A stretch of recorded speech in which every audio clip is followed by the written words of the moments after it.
Olá, meu nome é Ana Carolina Kindelmann e este é um estudo em parceria com a PUC do Paraná.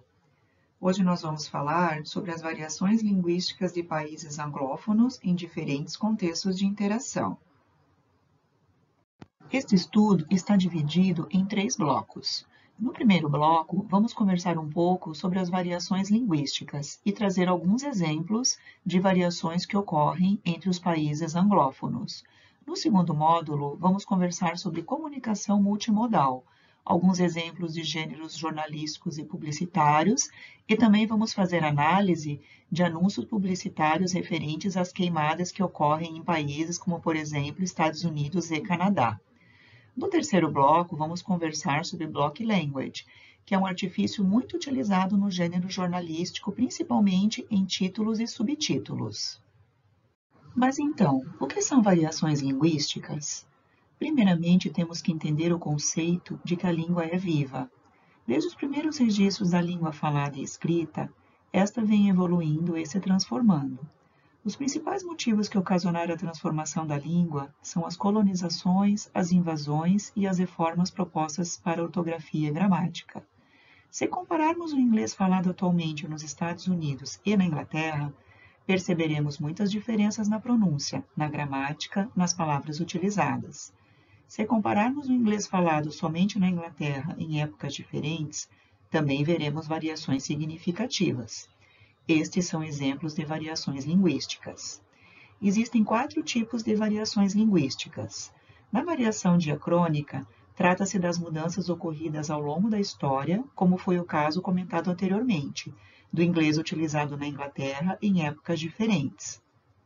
A segunda variação é a diatópica e refere-se às mudanças que ocorrem devido às questões geográficas.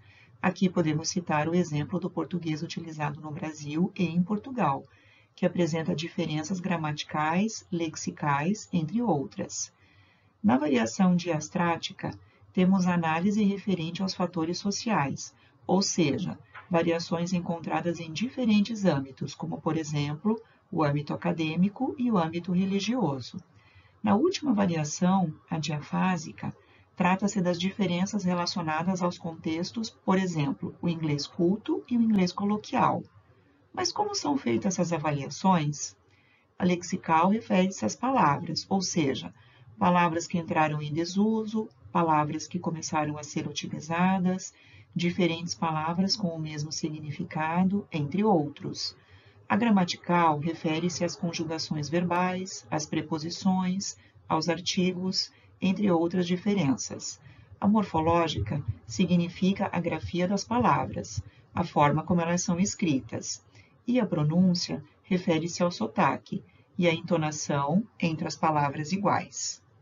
Ficará fácil entender o aparecimento das variações linguísticas analisando este apanhado cronológico em 9 marcos que explicam o surgimento e a evolução da língua inglesa. Os primeiros registros referem-se às tribos celtas que habitavam as Ilhas Britânicas antes de Cristo, até os primeiros séculos depois de Cristo. Os celtas falavam uma língua indo-europeia. Em 54 a.C., temos o primeiro relato que certamente ocasionou uma evolução, com invasão romana e permanência por 5 séculos, deixando influência latina na língua falada na época. No ano de 450, as ilhas foram invadidas pelos anglo-saxões, que trouxeram o dialeto germânico, que deu origem à língua inglesa. Descendo pela seta do lado direito, temos uma evolução, pela chegada dos vikings no século IX, o que trouxe a influência da língua Old Nordic. Até este quarto bloco, podemos considerar que estamos tratando do Old English, um inglês incompreensível nos dias de hoje. Iniciando o Middle English em 1066, houve a invasão francesa, e o francês falado pela nobreza influenciou a composição da língua inglesa.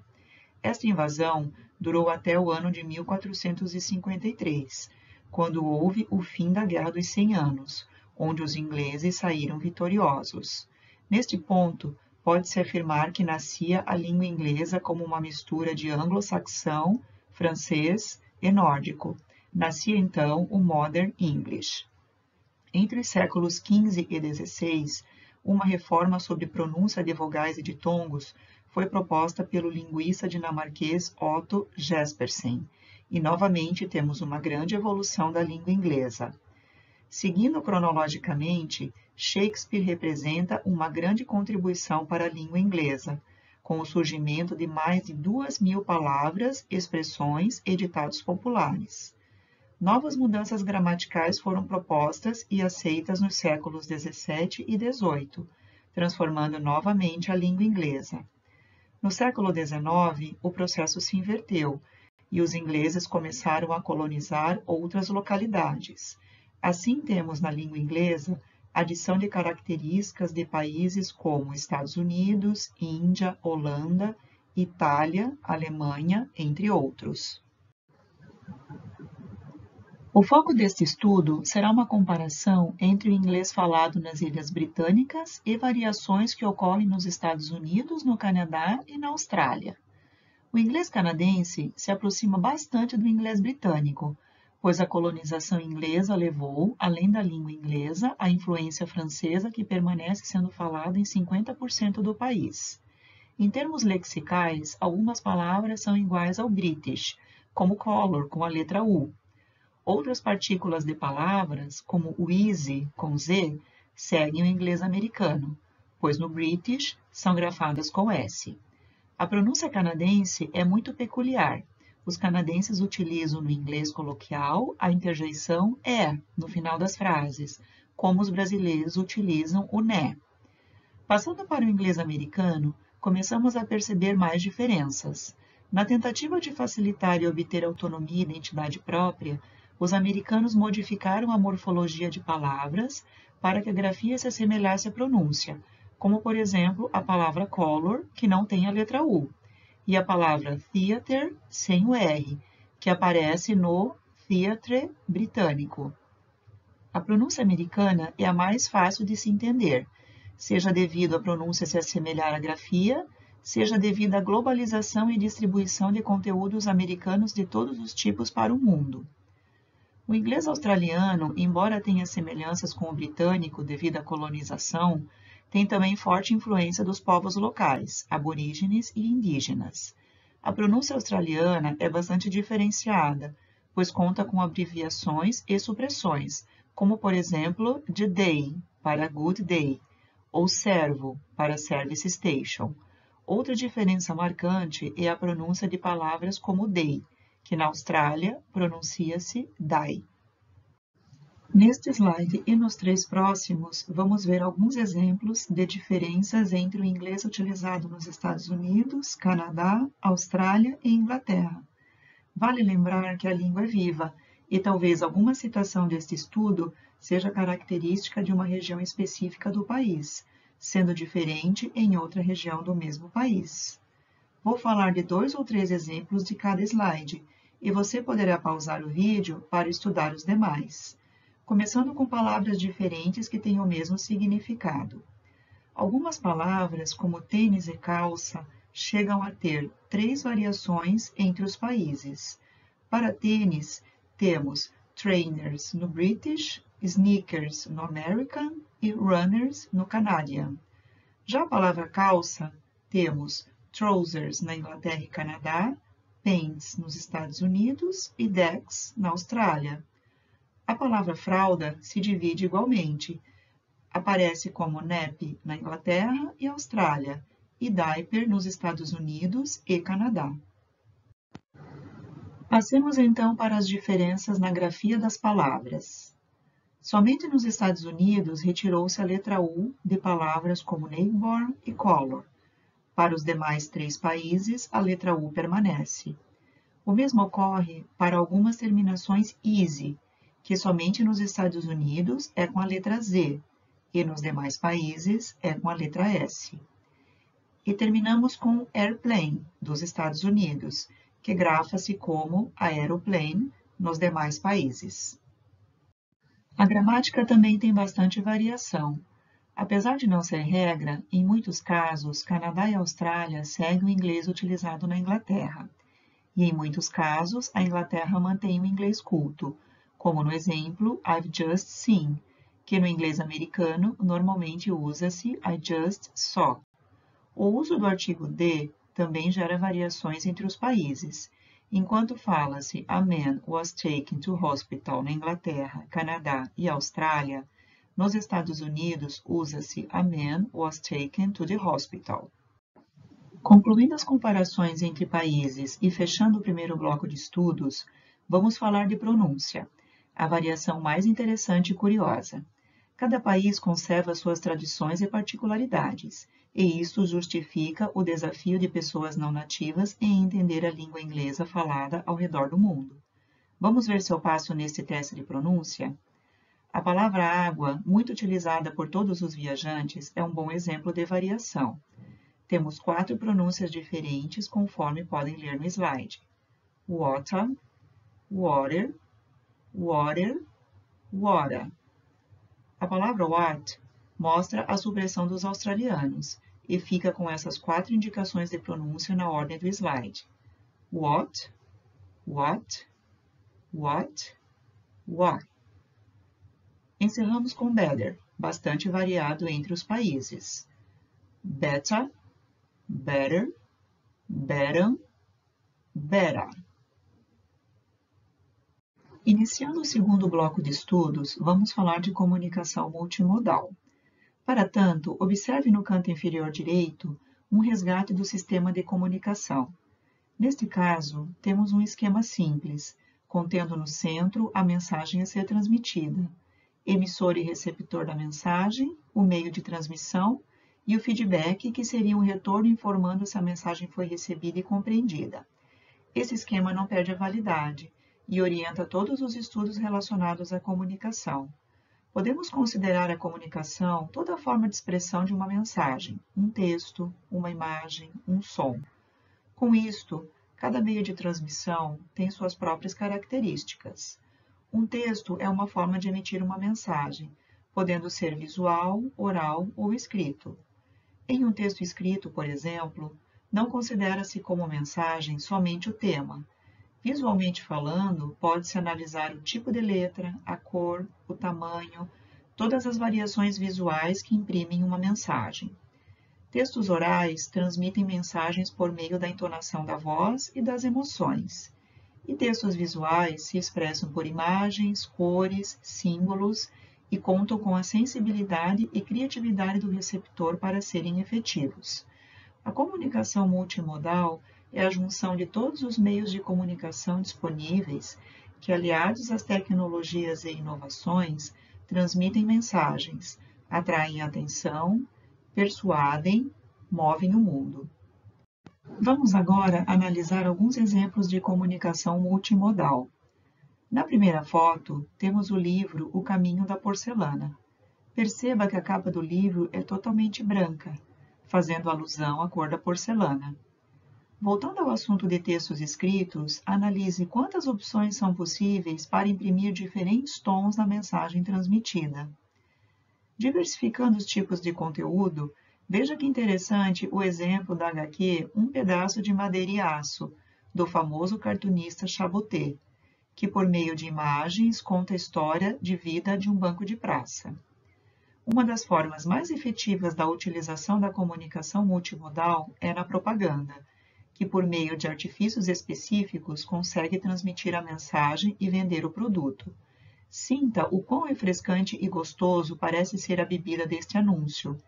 Toda a comunicação foi pensada para este fim. Cores alegres, uso do imperativo e slogan chamativo certamente venderão o produto. Estes são exemplos de várias aplicações de comunicação multimodal. Sem que percebamos, ela está intrinsecamente introduzida em nossas vidas. Dois dos principais gêneros de comunicação são o jornalístico e o publicitário. Nesse slide falaremos sobre o gênero jornalístico. O jornal é uma poderosa ferramenta de comunicação que pode englobar diversos tipos de conteúdos e atender às mais variadas necessidades. Desde o filósofo Platão, existe a iniciativa de classificar os gêneros jornalísticos, mas este é um dilema sem solução, pois nunca haverá uma classificação que atenderá a todos os países e suas culturas e sociedade. No Brasil, os jornalistas Luiz Beltrão de Andrade Lima e José Marques de Mello tiveram destaque em suas propostas de classificar o gênero. Atualmente, temos uma classificação condizente com a proposta de Mello. São os tipos informativo, opinativo, utilitários, visual, propaganda e entretenimento. Sendo informativo o tipo responsável por informar o leitor sobre as principais notícias políticas, sociais, esportivas, entre outras, sobre a comunidade local, o país ou o mundo. A notícia, um dos subgêneros do tipo informativo, deve ser isenta de opinião, imparcial, objetiva e oferecer um relato contendo uma resposta para as perguntas o que, quando, onde, como, quem e por quê.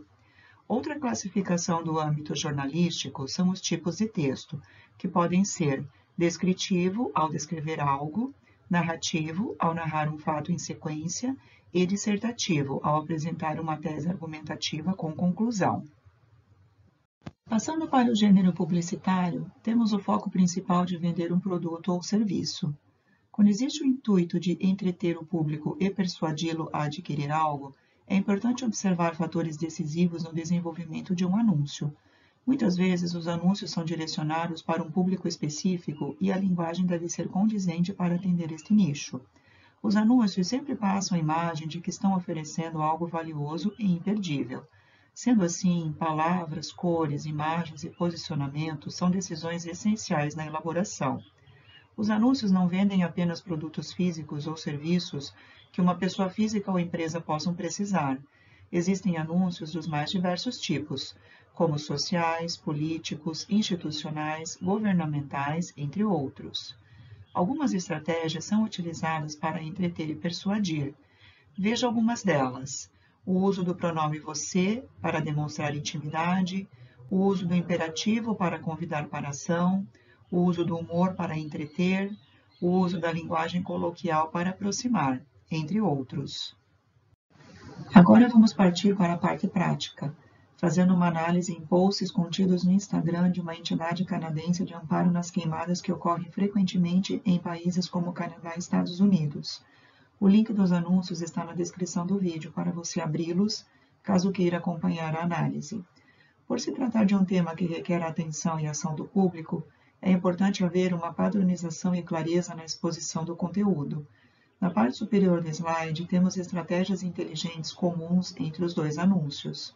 As imagens são vetorizadas para criar um padrão e autoexplicativas para transmitir instruções. As informações estão setorizadas e são advindas de órgãos superiores, o que transmite credibilidade. Existe um balanceamento entre imagens e textos, que utiliza vocabulário próprio da região. Quanto às cores das fontes e imagens, são chamativas e se destacam na cor de fundo. A fonte é simples e padronizada para facilitar a leitura, a mensagem é clara e concisa. Mas cada um dos anúncios também tem suas peculiaridades. No primeiro, é dada ênfase aos títulos e subtítulos, seja na linguagem apelativa ou na cor da fonte, que se destaca do fundo. A composição da página distribui imagem e chamada na parte superior e instruções na parte inferior, setorizando e chamando a atenção. As instruções são numeradas para denotar necessidade de ação. No segundo anúncio, o destaque em vermelho denota perigo. A falta de título causa curiosidade e requer atenção, e a utilização de letras maiúsculas cria unidade e facilita a leitura. Iniciando o bloco 3, o último do nosso estudo, vamos conversar sobre Block Language, uma estratégia utilizada pelo gênero jornalístico. Block Language é um conjunto de características utilizado para compor títulos e subtítulos dos jornais. As principais características são vocabulário próprio, atrativo e dramático, utilização de palavras próprias e adaptadas, frases curtas e incompletas que não seguem a gramática culta. Do lado esquerdo, temos um quadro com uma lista de palavras em inglês que, quando juntas, oferece uma opção muito peculiar para as chamadas dos jornais. Como exemplos estão boom para crescimento, face para enfrentar e link para conexão. Do lado direito, temos alguns artifícios gramaticais, como, por exemplo, frase sem o verbo to be e sem artigo, uso do infinitivo para indicar futuro, utilização de as e in ao invés de conexões longas. Agora vamos conferir alguns exemplos de Block Language utilizados em títulos e subtítulos jornalísticos. Os links para estas publicações estão na descrição deste vídeo. Citarei para vocês os quadros em verde, e vocês poderão pausar este vídeo para estudar os demais exemplos. Em aspas para indicar citação direta, temos Coming towards us like a monster. A supressão do verbo to be é uma forma interessante de chamar a atenção. Aqui temos Ready for a challenge, que no inglês culto seria Are you ready for a challenge? A interrogação é utilizada para questionar algo incerto. Neste caso temos Have you been affected to the fires? Para concluir, temos outra forma de chamar a atenção, a utilização de dois pontos. O título é Australia Fires, Troops Called to Tackle Fires. Nestes exemplos, é possível observar que muitas vezes são utilizados alguns artifícios de Block Language no mesmo título, como no caso de Ready for a Challenge, que está sem o verbo to be e utiliza a interrogação. Este é o último slide do nosso estudo. Vamos analisar algumas características de reportagens jornalísticas, cada uma delas contida em um formato diferente de publicação. Um jornal online australiano, um website americano e um blog canadense. São reportagens sobre o mesmo tema, as queimadas que ocorrem com muita frequência nestes países. Mesmo sendo de formatos diferentes e países distantes, as reportagens utilizam as mesmas estratégias que vimos nos slides anteriores, porém conservam as particularidades de sua região. Os links para as reportagens estão na descrição deste vídeo. No campo lexical, encontramos uma diferença de vocabulário, pois a Austrália utiliza a palavra bushfire para se referir às queimadas, enquanto Canadá e Estados Unidos utilizam wildfire. Diferenças morfológicas podem ser encontradas em defense com C e centre com terminação TRE na Austrália, e defense com S e center com terminação TER nos Estados Unidos. Já no Canadá, temos a palavra behavior com a letra U, que sabemos não ser utilizada nos Estados Unidos, por exemplo. Os três meios de comunicação adotam a multimodalidade, com imagens, vídeos, destaques no texto, hiperlinks, mapas. Estratégias de marketing também são características comuns. Temos o uso do imperativo e de instruções para denotar ação, palavras e expressões apelativas, números para expressar proporção, imagens vetorizadas com padronagem para orientar o leitor e fonte neutra e marcante para facilitar a leitura. Os títulos e subtítulos também são logicamente pensados para atrair, utilizando o Block Language. Dois pontos para separar informações, infinitivo para expressar futuro e a não utilização de verbos, para atrair a atenção. Que conclusão podemos tirar desse estudo? Se por um lado existem algumas estratégias de marketing, de direcionamento e de atuação, como Block Language, e técnicas para impulsionar os meios de comunicação, como propaganda e jornalismo, por outro lado, é impossível estabelecer padrões e exigências para todas as nações. Em um mundo tão globalizado, diverso e em constante evolução, nunca teremos uma forma correta de expressão, e nem devemos almejar por isto. O estímulo deve ser por outras questões, por reconhecer as diferenças, por buscar a sintonia entre os povos, por respeitar o próximo. Elucidar para os interessados que as variantes linguísticas, mais do que meras definições, tornam o nosso mundo mais rico e interessante, que possamos aprender com o diferente do outro e reconhecer seu valor enquanto parte integrante de uma grande engrenagem, onde existe lugar para todos e todos são imprescindíveis.